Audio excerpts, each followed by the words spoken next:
Hello children, welcome to असा education. आज हम कर रहे हैं chapter 1 what is democracy, why democracy, political science book grade 9 से। ये जो वीडियो है ये रिवाइज्ड वीडियो है। स्टूडेंट्स कह रहे थे कि इसमें कुछ क्वेश्चंस जो है हमने छोड़ दिए हैं। इस बार हमने सारे क्वेश्चंस जो भी छूटे हुए थे उन सबको कवर किया है, तो प्लीज आप इस वीडियो को जरूर देखें और फॉलो करें। पहला सेक्शन है या पहला क्वेश्चन है, आपको यहाँ पर 4 कंट्रीज के बारे में कुछ इंफॉर्मेशन दी गई है। इस इंफॉर्मेशन के आधार पर आपको क्लासिफाई करना है हर एक कंट्री को कि वो डेमोक्रेटिक है, अनडेमोक्रेटिक है, या आप उस बात को लेकर श्योर नहीं है। डेमोक्रेटिक लोकतांत्रिक, अनडेमोक्रेटिक अलोकतांत्रिक। नॉट श्योर मतलब आपको कोई आइडिया नहीं है कि डेमोक्रेटिक है नहीं। जैसे पहला है कंट्री ए, इसमें बताया गया कि लोग जो एक्सेप्ट नहीं करते हैं कंट्री का ऑफिशियल रिलीजन, उनको अधिकार नहीं है कि वो वोट डालें, तो ये आंसर होगा अनडेमोक्रेटिक। दूसरा है कंट्री बी की सेम पार्टी जो इलेक्शंस को जीतती चली आ रही है पिछले 20 सालों से। अब इसमें हम कह सकते हैं नॉट श्योर, क्योंकि अनडेमोक्रेटिक भी हो सकता है कि अगर इलेक्शंस फ्री और फेयर ना होते हों, और डेमोक्रेटिक भी हो सकता है क्योंकि रूलिंग पार्टी जो है वो हो सकता है पॉपुलर सपोर्ट के कारण लगातार चली आ रही है। थर्ड है रूलिंग पार्टी ने जो है अपने पिछले 3 इलेक्शंस में हार पाई, वो डेमोक्रेटिक है। कंट्री डी का है कि कोई भी इंडिपेंडेंट इलेक्शन कमीशन नहीं होना चाहिए, ये अनडेमोक्रेटिक है। नेक्स्ट क्वेश्चन है, अगेन आपको इंफॉर्मेशन 4 कंट्रीज के बारे में है। आपको सेम चीज करनी है, डेमोक्रेटिक अनडेमोक्रेटिक या नॉट श्योर बताना।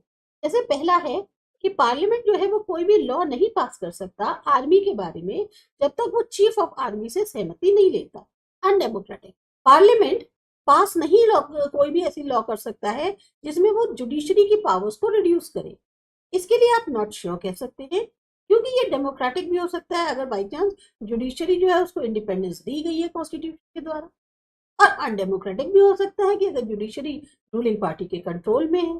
थर्ड है कंट्री के जो लीडर्स हैं वो कोई भी ट्रीटी साइन नहीं कर सकते किसी और कंट्री के साथ जब तक वो परमिशन नहीं ले लेते अपने पड़ोसी कंट्री से, इसको हम अनडेमोक्रेटिक कहें। कंट्री एस सारे जितने भी मेजर इकोनॉमिक डिसीजंस हैं कंट्री को उससे संबंधित, उनको लिया जाता है जो सेंट्रल बैंक के ऑफिशियल्स के द्वारा, और उसको मिनिस्टर्स भी चेंज नहीं कर सकते। इसमें हम कह सकते हैं नॉट श्योर, क्योंकि डेमोक्रेटिक भी हो सकता है बाई चांस अगर सेंट्रल बैंक इंडिपेंडेंट है और ऑपरेट कर रही है इन कंट्री के बेस्ट इंटरेस्ट में, और अनडेमोक्रेटिक हो सकता है कि सेंट्रल बैंक ऑफिशियल्स जो है उनकी कोई जवाबदेही नहीं बनती है जो भी इलेक्टेड रिप्रेजेंटेटिव हैं लोगों के, उनके प्रति। थर्ड क्वेश्चन है, कौन सा इसमें जो आर्ग्यूमेंट्स दिए हुए 4 उसमें आपके according not a good argument माना जाएगा अगर हम डेमोक्रेसी के फेवर में बात करें, और नहीं है तो वो क्यों नहीं। लोग जो है अपने को फ्री और इक्वल मानते हैं डेमोक्रेसी, बिल्कुल फेवर में जाता है डेमोक्रेसी के। डेमोक्रेसी जो है वो रिजॉल्व करती है कॉन्फ्लिक्ट यानी मतभेद ज्यादा बेहतर तरीके से औरों के मुकाबले, फेवर में जाता है। डेमोक्रेटिक गवर्नमेंट की ज्यादा जवाबदेही होती है लोगों के प्रति, ये फेवर में जाता है। पर डेमोक्रेसी ज्यादा संपन्न है दूसरों के मुकाबले, इसके बारे में हम जो है सोच सकते हैं कि ये उतना अच्छा आर्ग्यूमेंट नहीं है।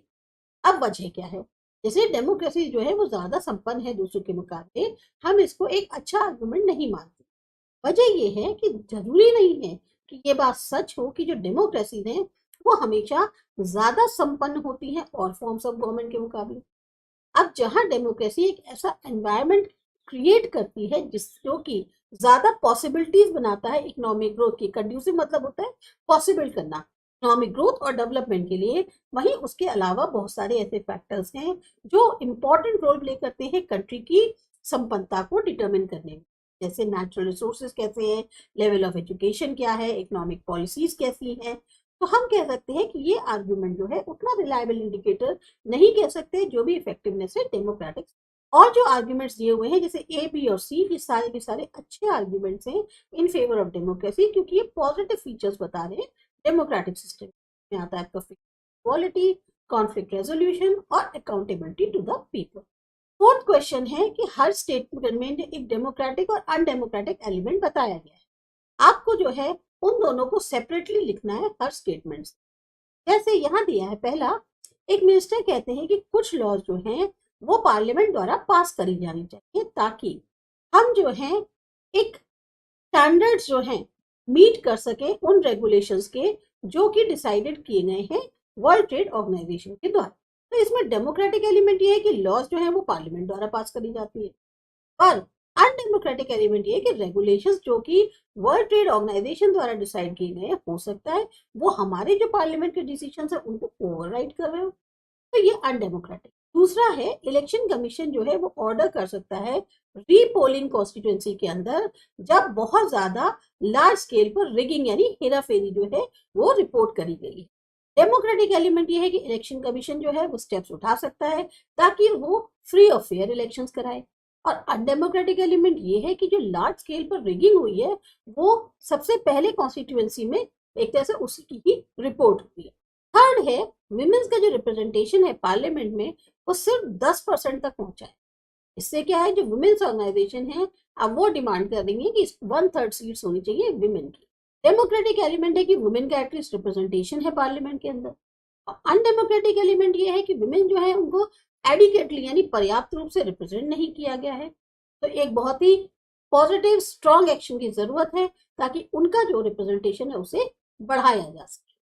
फिफ्थ क्वेश्चन है इनमें से कौन सा वैलिड रीजन नहीं है ये तर्क देने के लिए कि बहुत ही कम पॉसिबिलिटी है फैमिन की डेमोक्रेटिक कंट्री के अंदर। अब इसमें यहाँ पे दिए हुए हैं opposition parties can draw attention to hunger and starvation, मतलब जो ऑपोजिशन पार्टी है वो जो भुखमरी हो रही है एक तरह से लोगों की जो पेट नहीं भर पा रहे हैं उसके प्रति ध्यान दिलाना मान सकते हैं वैलिड रीजन है। फ्री प्रेस जो है वो रिपोर्ट कर सकती है फैमिन की सफरिंग के बारे में अलग अलग पार्ट्स में कंट्री की, ये भी पॉसिबल है।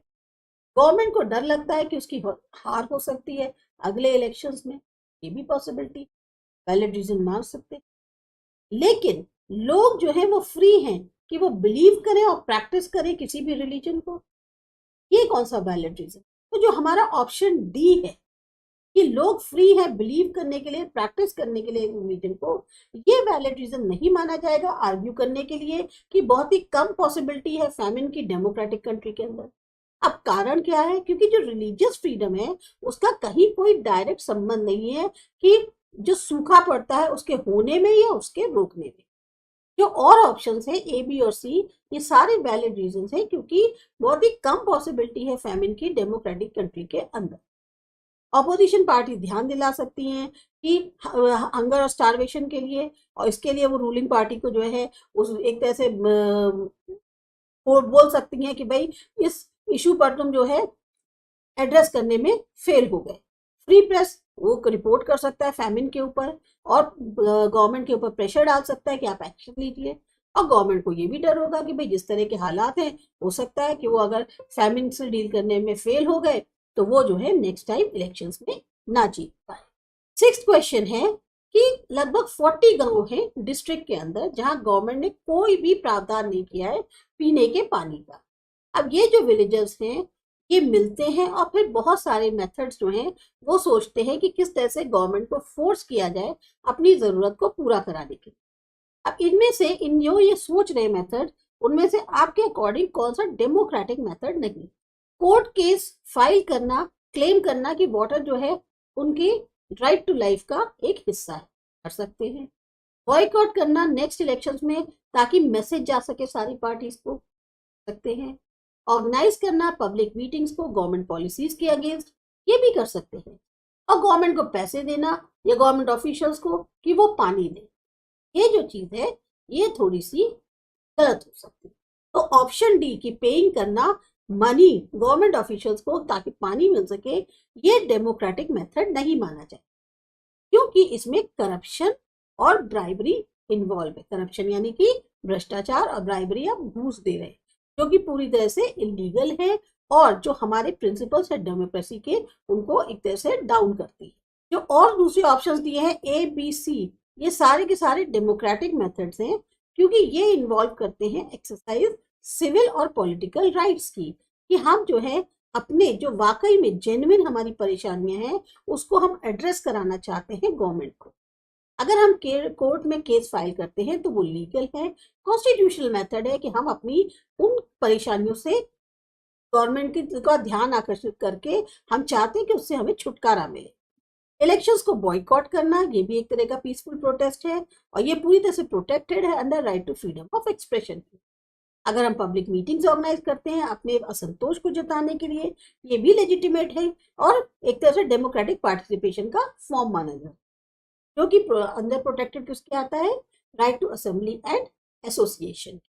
अब आता है आपको रिस्पॉन्स बताना है, कुछ आर्ग्यूमेंट्स दिए हैं अगेंस्ट डेमोक्रेसी। आर्मी जो है वो सबसे ज्यादा डिसिप्लिन और करप्शन फ्री ऑर्गेनाइजेशन है कंट्री के अंदर, तो क्या आर्मी को रूल करना चाहिए कंट्री को? इसके लिए हम कह सकते हैं कि एक तरफ जहां ये बात सच है कि आर्मी डिसिप्लिन होती है, करप्शन फ्री ऑर्गेनाइजेशन होती है, तब भी आर्मी का ये रोल नहीं है कि वो कंट्री को रूल करे। डेमोक्रेसी जो है वो आधारित है प्रिंसिपल पर पॉपुलर सोवर्निटी के, जहां लोगों के पास अधिकार है कि वो अपने प्रतिनिधि को चुन सकें और उनसे उनकी जवाबदेही बनती है। डेमोक्रेसी में आर्मी का एक खास रोल होता है कि वो संविधान बनाए रखे और जो भी हमारी क्षेत्रीय अखंडता है कंट्री की, उसकी रक्षा करे, पर वो गवर्निंग अथॉरिटी अकेली नहीं हो सकती। दूसरा है रूल जो मेजोरिटी का है, उसका मतलब रूल इग्नोरेंट पीपल का करना। अब अगर हम क्या चाहते हैं कि हमें रूल मिले समझदार लोगों का, भले ही वो कम संख्या में हो, क्या मतलब हम क्या कह सकते हैं, रीजन क्या दे सकते हैं कि जो रूल ऑफ मेजोरिटी है वो जरूरी नहीं है बिल्कुल सेम हो जैसे रूल ऑफ इग्नोरेंट होते हैं।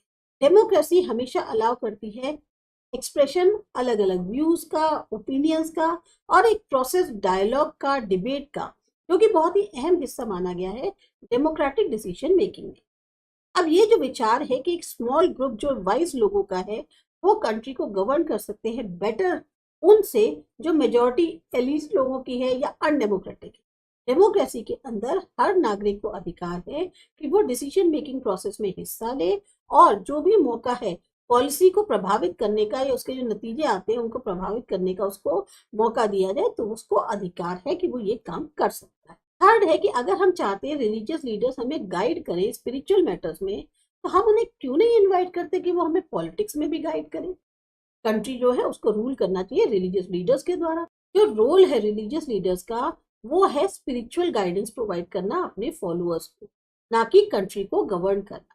डेमोक्रेसी आधारित है प्रिंसिपल ऑफ सेकुलरिज्म, जहाँ स्टेट जो है किसी भी पर्टिकुलर रिलीजन या रिलीजियस ग्रुप को प्रमोट नहीं करता। जहाँ एक तरफ इंपॉर्टेंट है कि हम रिस्पेक्ट करें जो ओपिनियन है रिलीजियस, वही ये भी सही नहीं होगा कि वो डायरेक्टली इन्वॉल्व हो जाए पॉलिटिक्स में या अपना जो रिलीजियस इन्फ्लुएंस है उसको यूज करें ताकि जो पॉलिटिकल डिसीजन मेकिंग है उसे कंट्रोल किया जाए।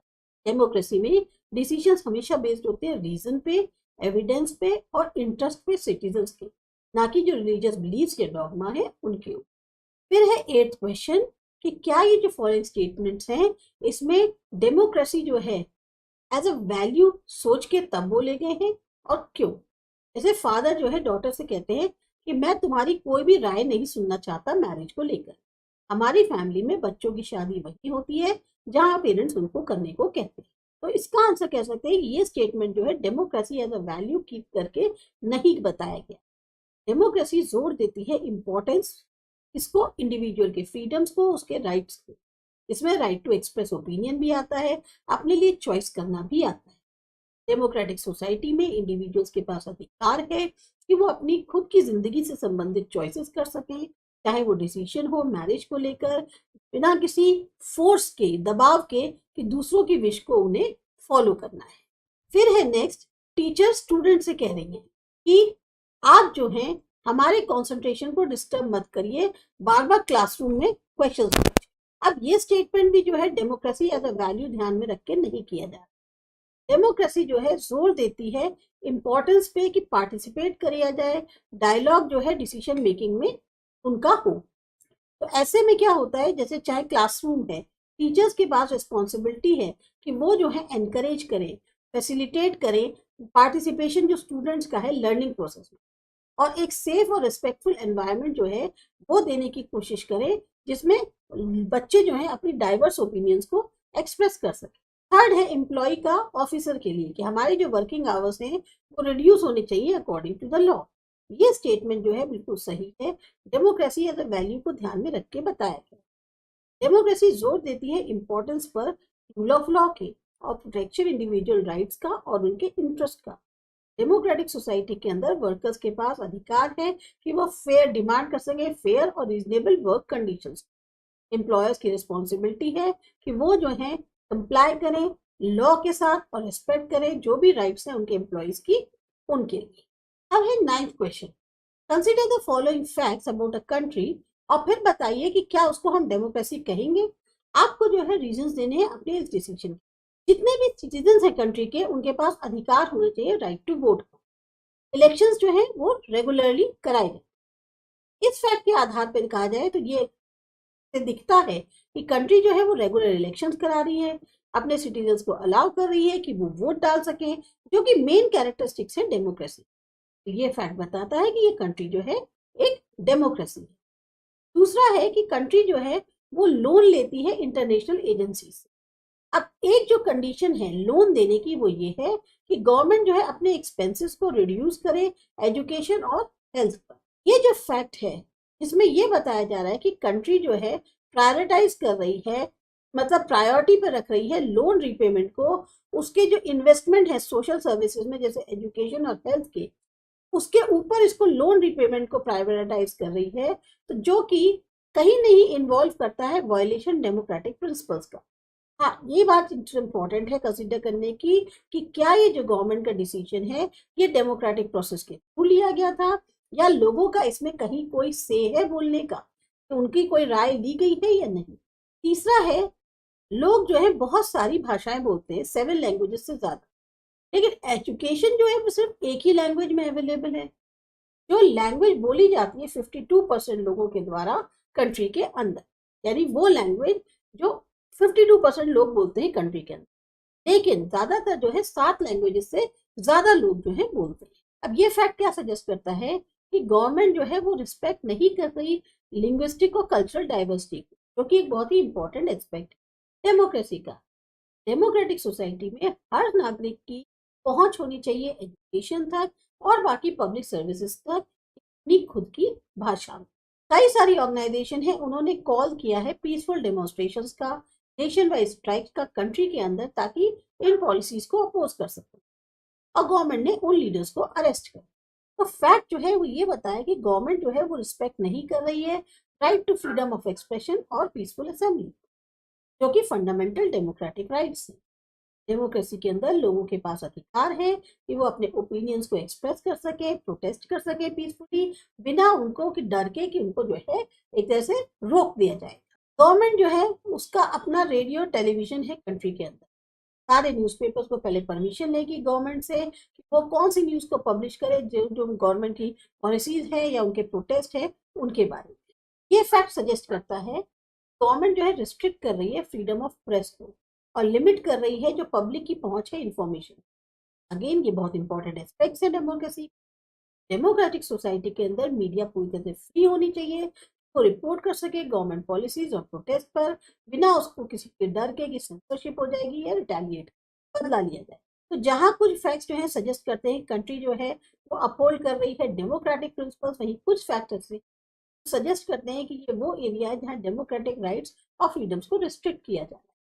तो हम कह नहीं सकते क्लियरली कंट्री को हम क्लासिफाई कैसे कर सकते हैं एफसी के, अगर इसके बगैर थोड़ी सी और इंफॉर्मेशन या एनालिसिस करी जाए तब उसके बाद ही इसको ज्यादा बेहतर तरीके से डिसाइड किया जा सकता है। लास्ट क्वेश्चन है, 2004 में एक रिपोर्ट पब्लिश हुई थी यूएसए के अंदर, जिसमें उन्होंने बताया कि कैसे इनइक्वालिटी असमानता कंट्री के अंदर बढ़ रही। इनइक्वालिटी जो इनकम में है वो रिफ्लेक्ट करती है कि लोग कितना हिस्सा ले रहे हैं डेमोक्रेसी के। ये साथ ही साथ उनकी जो एबिलिटीज है उनको भी शक्ल देती है, जो कि प्रभावित करते हैं उन डिसीजंस को जो कि गवर्नमेंट द्वारा लिए जाते हैं। अब रिपोर्ट हाईलाइट करके कह रही है कि अगर एक एवरेज ब्लैक फैमिली अर्न कर रही है $100, तो जो इनकम है एवरेज वाइट फैमिली की वो $162।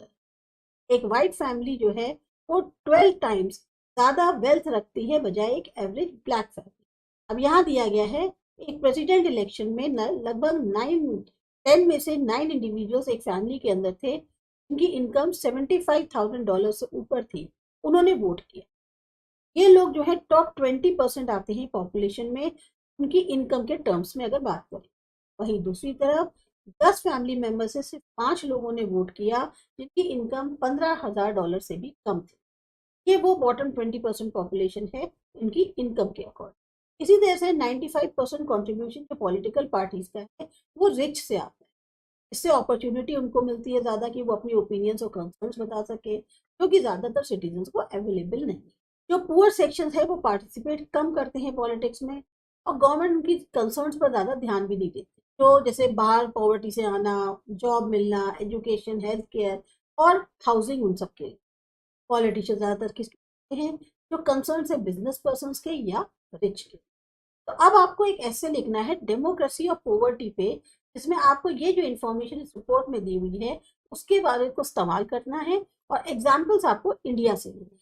तो ये जो इशू है पॉवर्टी और डेमोक्रेसी का, एक बहुत ही महत्वपूर्ण समस्या है कई कंट्रीज में, इंडिया भी शामिल। इंडिया की पॉपुलेशन 1.3 बिलियन लोगों से ज्यादा की, और जिसमें लार्ज परसेंटेज जो है वो बिलो पॉवर्टी लाइन के नीचे रहते हैं। इनइक्वालिटी जो इनकम और वेल्थ में है इंडिया के अंदर, वो एक तरह से बहुत ज़्यादा कमर तोड़ वाली है, और इसका कंट्री के डेमोक्रेसी पे जो है बहुत ज़्यादा असर दिखता है। अब जो रिपोर्ट थी ऑक्सफैम इंडिया की, उसमें टॉप 1% जो पॉपुलेशन की है इंडिया के, वो 73% वेल्थ होल्ड करते हैं, जबकि जो बॉटम 50% पॉपुलेशन है वो सिर्फ 2% ऑफ द वेल्थ होल्ड करते हैं। का मतलब वास्ट मेजोरिटी जो पॉपुलेशन की है उसकी ना तो पहुंच है रिसोर्सेज पर, ना उसको मौके मिलते हैं कि वो पार्टिसिपेट कर पाए डेमोक्रेसी के। जो इशू है अनइक्वल पॉलिटिकल पार्टिसिपेशन का, ये भी काफी ज्यादा कंसर्न की बात है इंडिया के अंदर। एक स्टडी जो सेंटर के द्वारा की गई, स्टडी ऑफ डेवलपिंग सोसाइटीज की, उससे पाया गया वोटर टर्नआउट जो पुअर से है, मतलब जो गरीब लोग वोट डालते हैं, वो बहुत कम है वेल्दी के बीच में। स्टडी ये भी बताती है कि पुअर जो है वो बहुत कम ज्वाइन करते हैं पॉलिटिकल पार्टीज को या हिस्सा लेते हैं पॉलिटिकल कैंपेन। कमी जो पॉलिटिकल पार्टिसिपेशन की है पुअर्स के बीच में, उसका बहुत ज्यादा असर होता है गवर्नमेंट पॉलिसीज। पॉलिटिशियंस फोकस करते हैं ज्यादातर वेल्दीज के कंसर्न पर या बिजनेस पर्सन पर, क्योंकि ये वो लोग होते हैं जो ज्यादा से ज्यादा कंट्रीब्यूट करते हैं पॉलिटिकल पार्टीज। नतीजा, पॉलिसीज जो हेल्प कर सकती है पुअर को, जैसे job creation, education, health care, housing, ये सब जो है निग्लेक्ट करती है। इंडिया ने जो है कुछ प्रोग्रेस करी है रिड्यूस करने के लिए पॉवर्टी को इन रिसेंट ईयर्स में, पर अभी बहुत काम करना बाकी है। गवर्नमेंट ने इम्प्लीमेंट करी कई सारे पॉवर्टी एलिविएशन प्रोग्राम्स, जैसे Mahatma Gandhi national rural employment guarantee act, MNREGA, जो कि एम्प्लॉयमेंट देता है रूरल हाउस होल्ड। इसी तरीके से कुछ प्रोग्राम्स हैं जो अभी पूरी तरह से सफल नहीं हुए हैं पॉवर्टी को रिड्यूस कर। तो ये इंश्योर करना कि डेमोक्रेसी सबके लिए है, इंडिया को जरूरी है कि वो एड्रेस करे जो भी इशू है पॉवर्टी का और इनइक्वालिटी। इसको तब किया जा सकता है जब हम ऐसी पॉलिसीज लाएं जो प्रोवाइड करें इक्वल अपॉर्चुनिटीज सारे सिटीजन्स को, भले ही उनका इनकम और सोशल स्टेटस कैसा हो। गवर्नमेंट को ऐसे स्टेप्स उठाने चाहिए जो एनकरेज कर सके पॉलिटिकल पार्टिसिपेशन पुअर के बीच में, और साथ ही साथ जैसे उनको कोई एजुकेशन प्रोवाइड करी जाए, इंफॉर्मेशन बताई जाए पॉलिटिकल प्रक्रिया के बारे में। तभी हम जो है एक इंडिया जो है ट्रूली डेमोक्रेटिक कंट्री बन पाएगी, जहां सारे नागरिकों का इक्वल से होगा अपने फ्यूचर को बनाने। तो ये था आपका एक्सरसाइज और क्वेश्चन आंसर। अगर आपको लगता है इस वाले वीडियो में आपको आपके एक्सपेक्टेशन के अकॉर्डिंग आंसर्स मिले हैं, तो प्लीज जरूर कमेंट करें। आगे भी हम और रिवाइज वीडियोस बनाते रहेंगे। आप जिस भी चैप्टर में लगता है आपको कि आपको रिवाइज चाहिए, आप प्लीज कमेंट जरूर करके बताएं। अच्छा लगा तो सब्सक्राइब करिए। एजुकेट।